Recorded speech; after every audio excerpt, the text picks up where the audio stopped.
मैं बलजिंदर कौर नागरिक एकेडमी में आपका स्वागत करती हूँ। कक्षा 11 की पुस्तिका आरोप के पाठ अप्पू के साथ 2.5 साल का, जिसके लेखक सत्यजीत रे हैं। प्रश्न अभ्यास इस प्रकार से हैं।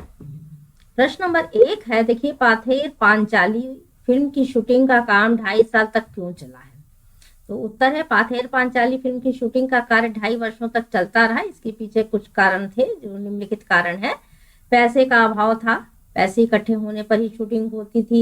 नंबर 2 है, लेखक विज्ञापन कंपनी में कार्य करता था। जब उसे छुट्टी मिलती थी और फुर्सत मिलती थी तब कलाकार काम करते थे और फिल्म का कार्य पूरा किया जाता था।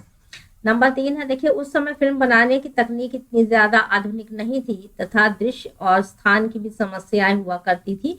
इसीलिए पाथेर पांचाली फिल्म बनाने में, आप देख रहे हैं, वे एक अच्छे निर्देशक थे और राइटर भी रहे हैं, लेकिन उनको कई कठिनाइयों का सामना करना पड़ा है और 2.5 साल में जितनी जल्दी आजकल फिल्में पूरी हो जाती उतनी जल्दी वे फिल्म पूरी हो नहीं पाई थी। प्रश्न नंबर 2 है, अब अगर हम उस जगह बाकी आधे सीन की शूटिंग करते तो पहले आधे सीन के साथ उसका मेल कैसे बैठता? उनमें से कंटिन्यूटी नदारद हो जाती। इस कथन के पीछे क्या भाव है? तो फिल्म में एक स्थान पर, देखिए, अप्पू और दुर्गा द्वारा रेलगाड़ी देखने के दृश्य को फिल्माया जाना था। रेल लाइन के आसपास का मैदान काश फूलों से भरा हुआ था, जहां दुर्गा के पीछे दौड़ते दौड़ते अप्पू को काश फूलों के वन में भी पहुंचना था, जंगल में। और शाम होते होते तक केवल आधा ही दृश्य फिल्मा पाए थे वे, और फिल्माया जा सका। जब दोबारा फिल्म की शूटिंग होनी थी तो काश फूल जानवरों के द्वारा खा लिए गए थे, वहां पे चर गए वे, इसलिए आधे ही दृश्यों को फिल्माया गया। अगले वर्ष का इंतजार करना पड़ा फूलों के खिलने का।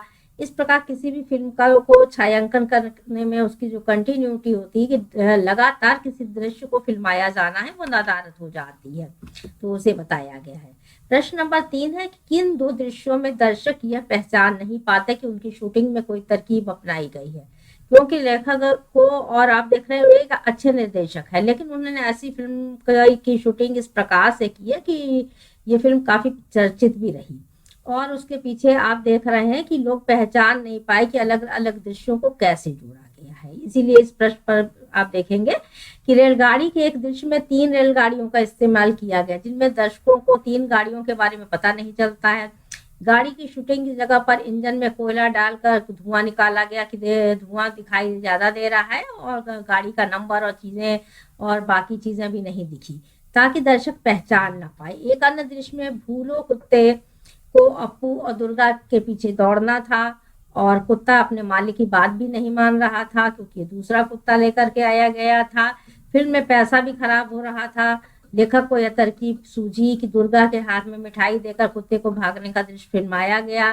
तब जाकर कुत्ता उसके पीछे दौड़ा है, और वो पीछे दौड़ा है तो मिठाई के दृश्य को इस तरह से दिखा करके उन्होंने कुत्ते को दौड़ाया और इस फिल्म को पूरा किया गया। ये तरकीब अपनाई गई है। प्रश्न नंबर 4 है, भूलो की जगह दूसरा कुत्ता क्यों लाया गया? उसने फिल्म के किस दृश्य को पूरा किया है?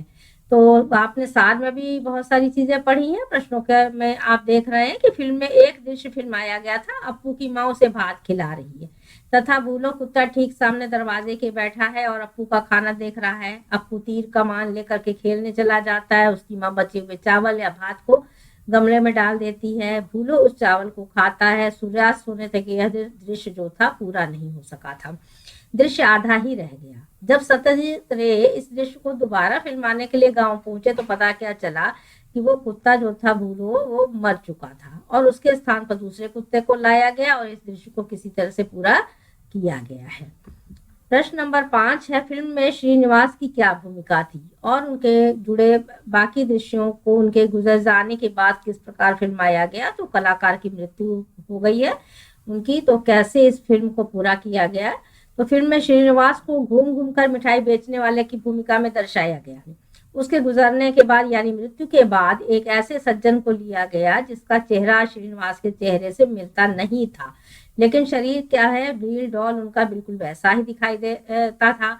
अगले दृश्य में यह दूसरा श्रीनिवास कैमरे की ओर पीट कर मुखर्जी निवास में बने गेट के अंदर जाता है, उसका चेहरा नहीं दिखाया गया है और इस दृश्य को फिल्माया गया है। और इस प्रकार से उन्होंने क्या की, अधूरी इस फिल्म को पूरा करने का प्रयास किया है, जो दर्शक बाद में समझ नहीं पाए हैं और न पकड़ पाए थे।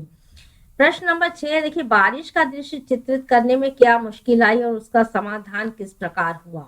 बारिश के दृश्य को अब देखिए बनावटी उससे भी दर्शाया जाता है आज के इस समय में, और उस समय बहुत सारी मुश्किलें थी। इसी को बताने की कोशिश की गई है कि बारिश के दृश्य को दर्शाने के लिए सत्यजीत रे के पास पैसों की बहुत कमी थी। पैसे न होने के कारण बरसात के दिन निकल गए और फिल्म को देखिए फिल्माया नहीं गया। जब पैसे इकट्ठे हुए तब अक्टूबर का महीना चल रहा था, जाड़ा आने वाला है, बरसात की प्रतीक्षा हो रही है, इंतजार हो रहा था। एक दिन शरद ऋतु में आसमान में बादल छाए और मूसलाधार जब तेज वर्षा होने लगी, उसी वर्षा में फिल्म के इन दृश्यों को फिल्माया गया, चित्रित किया गया है और इसका समाधान खोजा गया था, समाधान हुआ। प्रश्न नंबर 7 है, किसी फिल्म की शूटिंग करते समय देखिए फिल्मकार को जिन समस्याओं का सामना करना पड़ता है उन्हें सूचीबद्ध करना है आपको। तो उत्तर है, किसी फिल्म की शूटिंग करते समय फिल्मकार को निम्नलिखित समस्याओं का सामना करना पड़ता है। सबसे पहले फिल्मकार को देखिए पैसे इत्यादि की भी तंगी आ सकती है, तो आर्थिक तंगी का सामना करना, अलग अलग स्थान अलग अलग समय से दृश्यों को फिल्माने में भिन्नता की समस्याएं होती हैं। बाल कलाकार यदि कार्य करते हैं तो फिल्म अगर पूरी नहीं हो पाती है तो उनके बड़े होने की समस्याएं हैं। यदि कोई वृद्ध व्यक्ति फिल्म में कार्य कर रहा है तो कभी कभी उनकी मृत्यु हो जाने की समस्या, परिस्थितियों तथा साधनों की समस्याएं और कभी कभी आ जाती हैं। फिल्म में यदि जानवरों की भूमिका कराई जाती तो उनको भी प्रशिक्षित करने की जो समस्या है वह भी उत्पन्न होती है, आती है। इस प्रकार से आपने पाठ का सार पहले पढ़ा, अब प्रश्नों का अभ्यास किया। चैनल को सब्सक्राइब करें, वीडियो को लाइक करें, शेयर करें, कमेंट लिखते रहा करें। धन्यवाद।